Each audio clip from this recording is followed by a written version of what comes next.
So is there space for science geeks on YouTube, and have I got the new creator blues?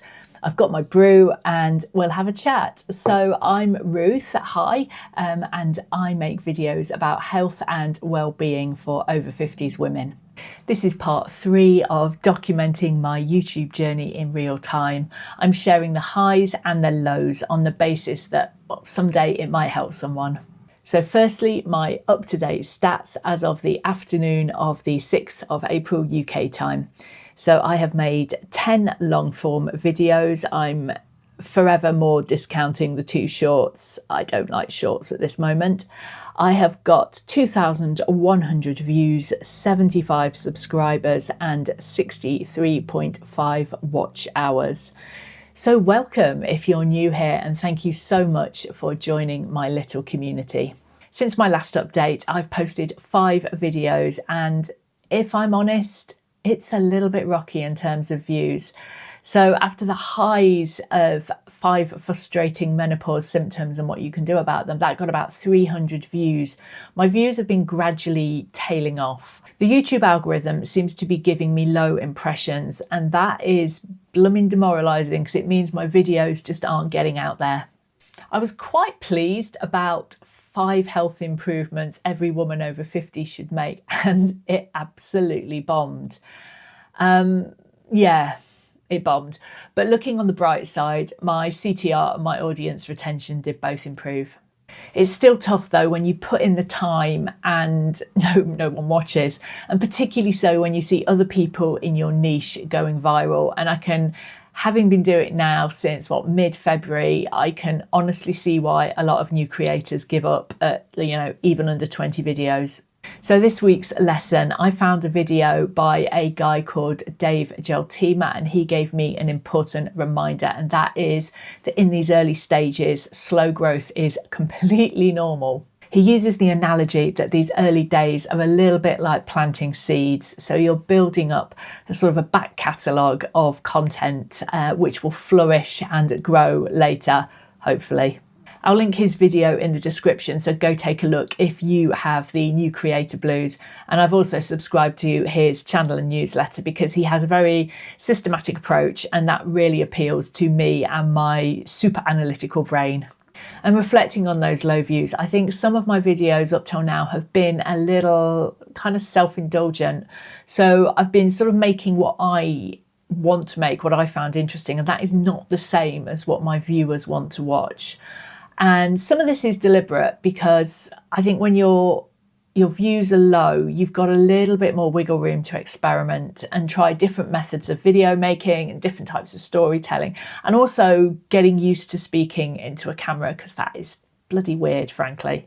So my takeaway this week is that I need to make videos that you, dear viewer, that you want to watch. So if you are a smart woman over 50, then, help me out. Tell me in the comments what you would like me to make videos about, and you will save me a ton of research. And I've made a start with this week's video, which is about dry eye disease in menopause.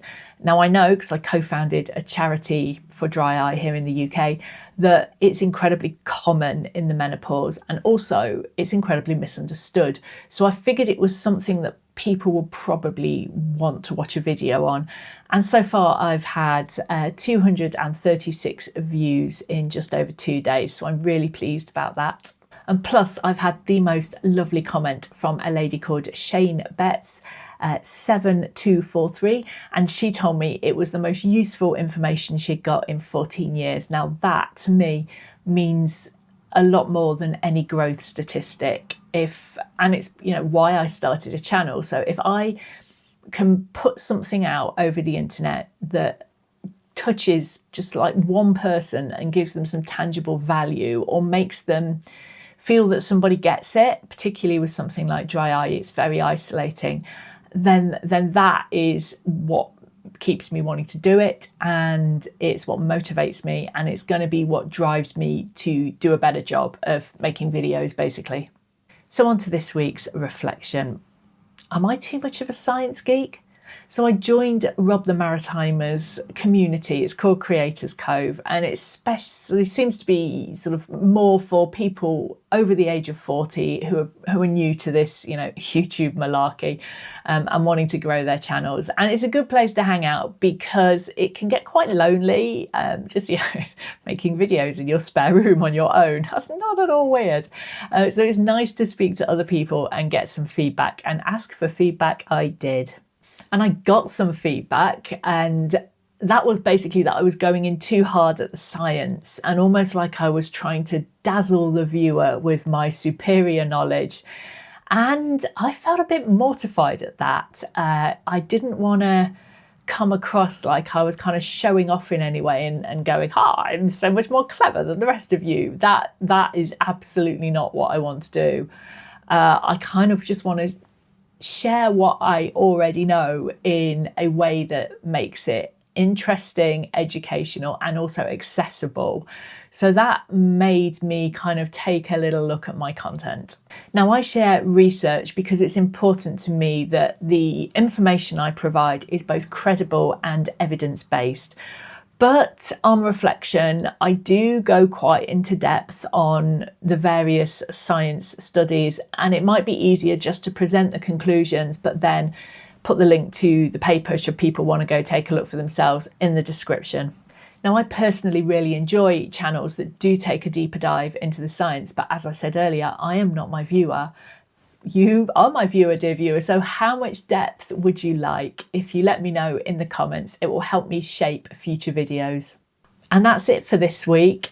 Thursday's video is going to be something slightly different, so I'd love if you would give it a watch. I'm going to be posting one of these behind the scenes videos once a month. I thought if I did it too much, the algorithm might get confused. So I will see you in the next one. In the meantime, I'm going to put here my dry eye video, and hopefully I'll see you there.